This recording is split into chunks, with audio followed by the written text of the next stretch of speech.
آج کل یہ کام بہت پایا جا رہا ہے، جس طرح ہی ہم بندہ نماز سے فارغ ہوتا ہے یا پھر جماعت سے فارغ ہوتا ہے تو پیچھے جب بندہ دیکھتا ہے نا کہ کوئی نماز پڑھ رہا ہے تو مڑ کے فوراً یہی کام کرتا ہے، پیچھے دیکھتا ہے کہ کون نماز پڑھ رہا ہے۔ تو یہ بات درست نہیں ہے، اس طرح اس کی نماز میں خلل خرابی پیدا ہوتی ہے، اس کے جو خشوع خضوع نماز میں ہوتا ہے وہ نہیں رہتا، اس طرح کرنا جائز نہیں ہے۔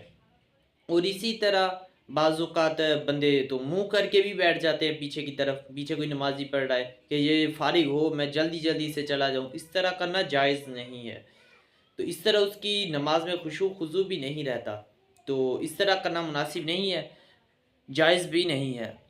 اور اسی طرح اگر کوئی بندہ پہلے سے اس طرح منہ کر کے بیٹھا ہوا ہے اور اس نے جا کے شروع کر دی نماز تو یہ گناہ گار ہوگا، کیونکہ یہ اس کے سامنے جا کر نماز شروع کر رہا ہے۔